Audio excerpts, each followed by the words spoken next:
우울증이란 하루 종일 기분이 처지거나 무기력하고 매사에 흥미가 없고 심한 경우에는 아무것도 하기 싫어서 출근을 못 한다거나 죽고 싶은 생각이 들 때도 있는 그런 질병을 통칭하는 말입니다. fMRI라고 하는 저희가 지금 현재로서는 가장 뇌를 잘 들여다보고 볼 수 있는 펑셔널 MRI, 기능성 MRI라는 도구가 있습니다. 그걸 통해서 뇌의 어떤 활성도, 하이퍼 액티비티라고 하는데요. 산소 포화도나 활성도, 그리고 세로토닌과 도파민의 어떤 밸런스나 균형, 그런 것들을 관찰했을 때 우울증에 걸린 사람의 뇌와 정상인의 뇌는 엄연한 차이가 있다. 우울증에 걸린 사람들의 뇌의 활성도가 훨씬 떨어지고 세로토닌과 도파민의 어떤 비율, 밸런스가 무너져 있다는 게 MRI상을 통해서 과학적으로 증명이 된 부분입니다. 그래서 더더욱 과학적으로 우울증은 의지로 이겨낼 수 있는 병이 아니라는 게 증명이 된 것이죠. 예를 들면 출근을 하기 싫다거나 학교에 가기 싫다, 밥맛이 없고 아무것도 하기 싫다, 그리고 불면증이 생긴다, 이런 생리적인 욕구가 문제가 생긴다면 우울증을 의심할 수 있는 신호라고 생각할 수 있습니다. 예를 들면 무단결근을 한다거나, 그리고 자꾸 주변 사람들한테 심각할 정도로 짜증을 낸다거나, 아니면 죽음에 대한 생각, 계속 머릿속에 맴돈다거나, 이런 경우에는 병원을 꼭 찾아주셔서 상담을 해주시는 것이 도움이 된다고 생각합니다. 우울증에 가장 저희가 일반적으로 권하는 치료법은 약물 치료인데요. 근데 많은 사람들이 정신과 약물에 대한 어떤 두려움을 아직도 갖고 있기 때문에 우울증의 상태가 심각하냐, 초기 단계이냐, 아니면 중기 정도의 단계이냐라는 평가가 선행되어야 됩니다. 그래서 이 사람의 우울증이 시간이 지나면 해결될 문제인지, 환경적인 스트레스가 지나가면은 자동적으로 자기가 되돌아올 만한 상황인지, 이런 문제인지를 먼저 가늠을 해야 되는데요. 경우에 따라서는 내가 충분히 휴식을 취하고 주변의 어떤 환경적인 문제가 해결된다고 해도 우울증이 여전히 남아있거나 더 악화되는 경우가 있거든요. 그래서 이런 경우에는 저희가 아주 예외적인 상황에 한해서 세로토닌계 항우울제라든가 도파민계 항우울제, 노르에피네프린계 항우울제를 처방해 드리는 경우가 있습니다. 이런 식의 약물 치료가 처음으로 들어가고요. 약물 치료는 많은 사람들이 생각하는 것과는 달리 완전한 치료가 아닙니다. 약에 의존하거나 이게 중요한 게 아니라요. 처음에는 우울증이 굉장히 심할 때는요, 사람들이 내가 스트레스와 우울에 대한 면역력이 사라진 상태라고 보시면 돼요. 그 상태에서 약물이 약간 목발의 역할을 하는 거예요. 내가 이 우울증에 다시 버틸 수 있는 힘, 회복력, 면역력이 다시 생성될 때까지 이 약물들이 목발을 짚어주는 그런 역할을 하는 거죠. 그래서 어느 정도의 시간을 벌어주고 나면 나의 어떤 재생 능력, 나의 면역력이 다시금 회복이 돼서 내가 스스로 우울증을 이겨낼 수 있는 시간을 벌어주게 됩니다. 1차적으로 그런 약물 치료를 한 다음에는 두 번째로는 저희가 상담 치료, 인지 치료, 행동 치료 같은 것도 병행을 하게 됩니다. 왜냐면요, 사실 미국에서는 상담 치료를 선행하기도 해요. 근데 우리나라에서는 상담 치료보다 약물 치료가 퍼스트로 저희가 추천드리는 이유가, 우리나라 사람들은 처음 보는 의사한테 마음을 터놓고 얘기하는 걸 굉장히 어려워합니다. 그리고 남의 말을 그렇게 신뢰하지 않아요. 아무리 의사라고 할지라도. 그렇기 때문에 처음에는 굉장히 낯설고 이 사람이 하는 말에 굉장히 어떤 믿음을 갖지 못한 상태이기 때문에, 예를 들면 굉장히 내가 신뢰할 수 있는 사람이 하는 힘내라라는 말과 아니면 전혀 모르는 사람이 하는 힘내라는 말은 말의 파워가 다르고 그 전달력이 다릅니다. 그래서 치료 초기에는 아직 이 의사에 대해서 아직 신뢰도와 rapport 형성되지 않은 상태이기 때문에 제가 어떤 상담 치료가 하는 영향력이 제한적일 수밖에 없어요. 그렇기 때문에 약물로 통해서 어느 정도의 우울감을 안정시켜 놓고 불안감 같은 걸 조금 레벨을 낮춰놓은 상태에서 상담이 들어가야지만 자연스럽게 다음 치료로 이렇게 이동할 수가 있습니다. 기본적으로 우울증 약이라는 건 아까도 말씀드렸듯이 세로토닌계 항우울제, 도파민계 항우울제, 노르에피네프린계 항우울제 세 가지가 있는데요. 우리 몸의 신경 전달 물질이 이 약을 먹는다고 바로 이렇게 즉각적으로 나타나지가 않습니다. 왜냐면은 기본적으로 우울증 상태에서는 이 신경전달 물질들의 어떤 총량이 잔고가 없는 상태예요. 굉장히 메말라서 바닥을 보이고 있는 상태이기 때문에 외부에서 약을 먹는다고 해서 갑자기 세로토닌, 도파민, 노르에피네프린 레벨이 훅 이렇게 뛰지가 않습니다. 그래서 어느 정도 일정 수준까지 쌓일 때까지는 증상의 호전이 느껴지지가 않아요.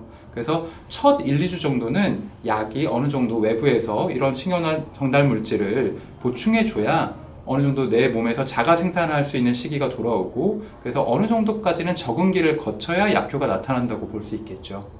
사실 그런 경우도 있습니다. 근데 사람에 따라 조금 다른데요. 이 세로토닌계 수용체가 굉장히 민감한 사람들이 있어요. 그리고 혈당에 대한 어떤 반응도 굉장히 즉각적인 사람들이 있어서 초콜릿을 먹으면 갑자기 굉장히 리프레시가 되고 아주 약간이지만 기분이 안정되는 사람도 있는 반면, 세로토닌계 수용체의 그 어떤 가소성이나 그 효율성이 얼마나 그 높으냐에 따라서, 예를 쉽게 말하면 이 세로토닌계에 되게 민감한 사람은 약을 먹고 바로 그 효과가 나타나요. 근데 이 수용체의 어떤 반응성이 이렇게 민감하지 못한 사람은 반응이 상대적으로 지연된다, 이렇게 보시면 되겠습니다. 그 초콜릿 같은 경우는요, 우리 몸의 혈당이라는 게 초콜릿이 들어가면 확 오르고 초콜릿이 없어지면 확 내려가는 이런 변화가 굉장히 플럭추에이션이 심한 편인데요. 세로토닌의 레벨이라는 거는 그렇게 플럭추에이션 변화가 심하지 않습니다. 그래서 굉장히 차근차근 쌓여서 올라가고 내려갈 때도 차근차근 이렇게 내려가기 때문에 그런 식으로 즉각적인 변동이 심하지는 않습니다. 이것도 워낙에 사람에 따라 다르지만 제가 평균적인 그리고 논문적인 통계에 의해서 대단히 연구에 어떤 그런 스터디에 근거해서 말씀드리자면, 세로토닌계 항우울제 같은 경우는 기본적으로 3개월에서 6개월 정도는 먹어야 효과가 나타난다, 일정 이상이라고 생각을 합니다. 그리고 유지치료라는 게 있는데요. 우울증의 약물치료는 처음에는 급성기 치료, 두 번째는 중기 치료, 유지 치료로 이렇게 나눠집니다. 첫 번째 급성기 치료는 3개월 내에 거의 다 끝나는데요. 그 사이에 약물 효과를 확 보고 그 다음에 약물 그 용량을 어느 정도 줄여서 유지를 해 나갑니다. 그래서 그 유지 기간은 사람에 따라 다른데 6개월 내지는 1년 정도 갑니다. 평생을 우울증 약을 먹어야 되는 경우는 그렇게 흔한 경우는 아니라고 볼 수 있습니다. 되게 직접적으로 간단하게 생각하면은 한 알보다 두 알을 먹고 이렇게 빠른 식으로 이렇게 증량을 해나가는 게 효과가 즉각적이지만, 그렇게 하면은 필수적으로 우리가 사이드 이펙트, 부작용 때문에 힘들어지게 됩니다. 우울증 약을 빨리 먹고 효과를 보는 게 문제가 아니라 이걸 얼마나 안정적으로 내가 먹을 수 있는가, 부작용 때문에 우울증 약을 끊지 않고 내 몸에서 거부 반응이 들지 않는가가 더 중요한 문제거든요. 급하게 되게 마음이 빨리 우울증에서 탈출하고 싶다 이런 생각에 조급하게 두 알, 세 알 먹어버리면은 부작용이 2배, 3배로 나타나기 때문에 그 전에 약을 효과를 보기 전에 끊어버리게 되는 안타까운 상황이 벌어지게 됩니다. 이건 세로토닌계, 도파민계, 노르에피네프린계에 따라서 조금씩 다르지만 간단하게 좀 설명을 드리자면, 가장 많은 부작용은 위장장애입니다. 약간 변비, 그리고 속쓰림, 약간 토할 것 같은 어떤 오심 증상 이런 게 나타나고 설사도 나타날 수 있습니다. 그리고 두통이라든가 어지럼증 이런 게 좀 가장 공통적인 부작용이라고 볼 수 있겠고요. 여성분들의 경우에 약간 드문, 많지는 않아요. 드문 경우에 약간 생리불순이라든가 어떤 주기가 약간 변하는 이런 부작용이 나타날 수가 있고요. 남성분들의 경우에는 남성분들의 약간의 어떤 사정 지연이라든가 어떤 성적인 문제 이런 게 조금은 나타날 수가 있습니다.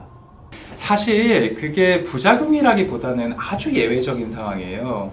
그러니까 이런 우울증 약을 먹으면은 사람이 약간 바닥일 때보다는 약간 에너지가 생겨요.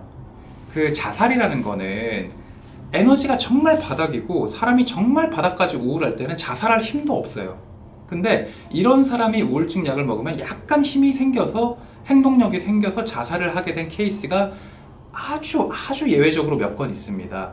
근데 이것도 결국은 우리가 0.1%건 0.001%건 부작용의 어떤 이런 몇 케이스만이라도 발생이 되면 다 명시를 해요. 그래서 사실 어떻게 보면 실제 발생하는 어떤 이런 위험도보다는 조금 과하게 알려진 부분이 있습니다. 대부분의 경우, 일반적인 경우를 말씀드리자면 한 99% 이상 우울증 약을 먹고 정말 자살할 정도로 위험하다, 이게 즉각적인 반응이 있다, 이런 연관성은 굉장히 미미하게 떨어진다고 생각하시면 좋습니다. 아쉽게도 아직 우리 몸의 세로토닌 레벨이라든가 도파민, 노르에피네프린 레벨을 정확하게 측정할 수 있는 그런 어떤 메소돌로지, 뭐 기계는 발명되지가 않아서요. 아직은 안타까운 일이지만 최대한 그 정신과 의사랑 심층 면접과 상담을 해가지고 이 사람이 세로토닌계 우울증 약이 맞을 것이다, 도파민계가 맞을 것이다, 혹은 노르에피네프린계 우울증 약이 맞을 것이다, 의사의 경험에 근거해서 추천을 하는 방식이 지금은 제일 그나마 안전한 방법이라고 하겠습니다.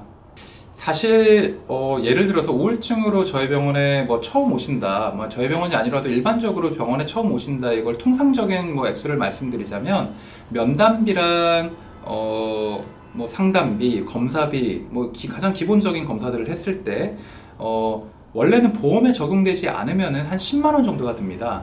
근데 요새는 보험 제도가 굉장히 좋아가지고요, 보험에 적용된다면 한 4분의 1, 2만 5천 원 정도가 들게 됩니다. 그래서 많은 분들이 조금 나 정신과 오는 것도 좀 약간 알리고 싶지 않고 좀 껄끄럽고 이래서 보험 혜택을 안 받고 현금 일반 접수를 하겠다 이런 말씀을 많이 하세요. 그래서 4배에 달하는 돈을 내고도 그렇게 하시는 분들이 많은데요. 사실 이게 내 기록을 혹시 남이 볼까봐, 혹시 유출이 될까봐 이런 걱정들 때문에 그러시는 것 같아요. 근데 요새는 공인인증서라는 게 생겼기 때문에 공인인증서와 저희 어떤 프로그램의 아이디 비밀번호로 이중락이 되기 때문에 환자의 어떤 정보가 외부나 어떤 보험회사나 다른 사람들 어떤 공공기관에 유출될 확률은 제가 볼 땐 0.1%도 안 된다고 생각할 수 있습니다. 그래서 가급적이면 뭐 정말 나는 0.1%도 너무 껄끄럽다, 나는 100% 안전하고 싶다는 분에게는 제가 뭐 일반 접수를 하시라는 말씀을 드리겠지만 그 정도까지 아니라면 저는 대부분 안전하다는 말을 드리고 싶어요. 그래서 가급적이면 또 우울증 치료는 한두 번으로 끝날 게 아니기 때문에 이런 경제적인 부담도 당연히 생각하셔야 되기 때문에 저는 보험 혜택을 꼭 받는 걸 추천을 해드리고 있습니다. 저는 사실 우울증 예방법, 모든 병에서는 예방법이 가장 중요하다고 저는 생각을 해요. 그리고 저는 첫 번째가 잘 먹고 운동하는 것, 이 두 가지라고 생각합니다. 왜냐면은 아까도 얘기했듯이 여러 번 강조했듯이 우울증 치료제가 대부분 제일 많은 게 세로토닌계예요. 이 세로토닌을 보충하려면 우리가 탄수화물을 많이 먹어야 되거든요. 탄수화물을 규칙적으로 그리고 효율적으로 내가 섭취를 해주고 보충을 해주면 우리 몸의 우울증을 이겨낼 수 있는 호르몬이 생성되게 되고 그 호르몬이 신경전달 물질을 또 분비를 합니다. 그래서 저는 특히 아침을 잘 먹는 게 중요하다고 생각을 하는 게, 왜냐면 아침에 먹는 탄수화물 그리고 균형 잡힌 아침 식사는 우리 몸에 세로토닌과 멜라토닌을 나오게 해서 굉장히 안정적인 기분을 들게 하고, 저녁 그리고 밤 시간에 그 멜라토닌이 수면 호르몬이거든요. 그래서 깊은 잠을, 숙면을 취할 수 있도록 도와줍니다. 그러면 우울증 예방에 굉장한 도움이 돼요. 그리고 두 번째는 굉장히 제가 중요하게 생각하는 건데요, 하루에 5분이라도 운동을 하는 게 정말 중요하다고 생각을 합니다. 왜냐면요, 우리가 운동을 하게 되면 우리 뇌세포에서 그 뇌 변이체, 신경 변이체라고 해서 새로운 호르몬들이, 새로운 세로토닌과 도파민과 노르에피네프린들이, 뇌세포들이 새롭게 생성이 돼요. 운동을 하는 만큼. 그래서 이 새로운 뇌세포가 생성이 되면은 그만큼 우리 몸이 리프레시가 되고 뇌의 어떤 활동 속도, 효율성이 높아지고 이러기 때문에 우울증에 대항할 수 있는 새로운 어떤 기분이나 자세, 어떤 안정감을 가질 수가 있게 되는 거죠. 그래서 사람들이 운동을 하는 걸 굉장히 어려워하는데요, 제 생각에는 하루에 5분이 안 되면 3분이라도 몸을 움직이고 규칙적으로 운동을 하는 게 우울증 예방에 굉장히 저는 좋다고 생각을 합니다. 뭐 예를 들어서 울음이 날 때, 정말 울고 싶을 때, 억울할 때, 힘들 때 참지 말고 울어라. 사실 이거는 자기 감정 표현에 솔직해져라라는 말이 더 잘 어울릴 것 같아요. 그래서 자기 감정을 억압하지 말고 다른 사람이나 상대방에게, 혹은 자기 자신이 혼자 있을 때라도 뭐 소리를 내어 운다든가, 자기 뭐 분노나 이런 것들을 좀 안전한 방법으로 표출한다든가, 이런 식의 감정적인 환기는 굉장히 도움이 됩니다. 그리고 대부분의 사람들이 스마트폰 중독을 의심할 정도로 스마트폰에 우리가 굉장히 매여 있는데요, 이런 디지털 스마트폰에 굉장히 얽매이고 거기에 영향을 많이 받고 다른 사람들이 주는 과도한 정보, 어떤 TMI나 어떤 SNS 이런 것들 때문에 저희가 원치 않은 상대방하고 나를 굉장히 비교하고, 그리고 스스로 뭐 내 생각하기에만도 바쁜데 이런 여러 가지 어떤 인터넷 정보나 상대방이 주는 뭐 카카오톡 이런 정보를 통해서 굉장히 어떤 자존감의 어떤 도전을 받게 되거든요. 그래서 스마트폰을 좀 멀리하는 스마트폰 디톡스, 디지털 디톡스도 우울증의 예방에 전 도움이 된다고 생각합니다. 저는 괜찮다고 봅니다. 왜냐면은 우울증이 있을 때 제일 중요한 게 혼자 있지 않는 거예요. 그리고 새로운 정보를, 새로운 리프레시를 계속 해주는 겁니다. 사람들이 많은 시장에 가면요, 웅성웅성거리고 여러 가지 정보가 굉장히 많이 들어오고, 그리고 뭐 즐길 거리, 볼거리, 먹거리들이 있거든요. 어떻게 보면 그런 것들이 나한테 굉장히 새로운 환기를 시켜줘요. 그래서 좀 우울증을 저는 어떤 사람들은 고인물이라고 표현하는데, 감정의 고인물인 상태에서 시장에 가서 산책을 하고 뭔가 사고 사람들하고 작은 대화라도 나누는 것이 그런 고인물에서 빠져나올 수 있는 좋은 그 촉매제라고 생각을 하고요.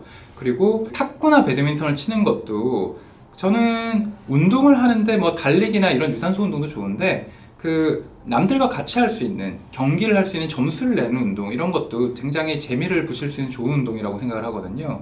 그리고 뭔가를 때린다, 그리고 뭔가를 친다, 이런 행위가 내가 어떤 억압된 분노나 어떤 짜증, 이런 약간 불안감들을 해소할 수 있는 좋은 어떤 방법이라고 생각을 합니다.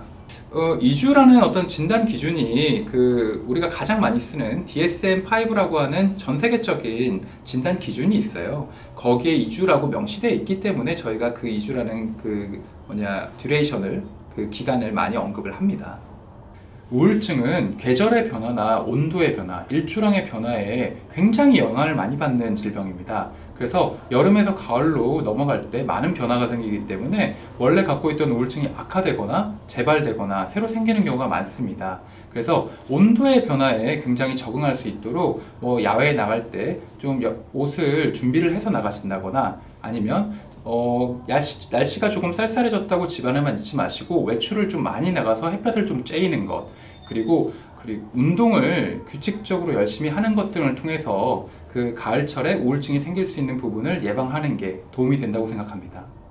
모든 식욕 억제제가 그런 건 아닌데요. 일부 식욕 억제제 중에 굉장히 어떤 그 효과가 강한 것들이 있어요. 반감기가 굉장히 짧다거나, 그리고 그 어떤 암페타민 함량이 굉장히 높다거나, 그런 소수의 식욕 억제제들에 한해서는 장복할 경우에 우울증을 유발할 수 있는 가능성이 있으니까 굉장히 좀 주의해서 복용할 필요가 있다고 생각을 합니다. 이건 조금 개인적인 말씀을 드려야 될 것 같은데요. 정답은 없는데, fMRI는 좀 비싸기 때문에 굳이 우울증이 있을 때 fMRI를 먼저 찍기를 권하지는 않고요. 우선 우울증 같은 경우는 MRI를 통해서 알 수 있는 방법도 있겠지만, 그래도 가장 기본적인 것은 그 전문가 상담을 통해서 대면 검사, 그리고 멘탈 스테이터스 이그잼이라고 하고 있는 정신과의 어떤 상담 도구, 그리고 그런 검사 방법들을 통해서 첫 번째로 진단하는 게 가장 지금은 그 정석적인 방법입니다. 제일 중요한 말씀을 드리고 싶은데요. 우울증은 의지로 이겨내는 것이다. 스스로 이겨내야 된다. 저는 이건 굉장한 잘못된 오해라고 생각합니다. 우울증은요, 의지로 이겨낼 수 없으니까 우울한 상태가 된 겁니다. 그 사람이 나약해서 우울증에 걸린 게 절대로 아니에요. 그렇기 때문에 무엇보다 우울증에 걸린 사람에게는, 내 주변에 어떤 사람이 우울증에 걸렸을 때는 그 사람을 적극적으로 도와주고 케어해주고 관심을 가져주고, 이런 게 굉장히 중요하다고 생각해요.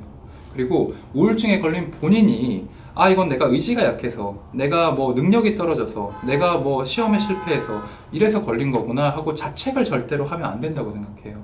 그래서 이게 우울증이 의지의 문제가 아니라는 것, 그리고 어떤 전문가들이나 어떤 주변의 도움이 필수적인 그런 병이다. 그리고 경우에 따라서는 약물도 정말 먹어야 되는 그런 어떤 질환이라는 것을 꼭 이해해 주셨으면 좋겠습니다.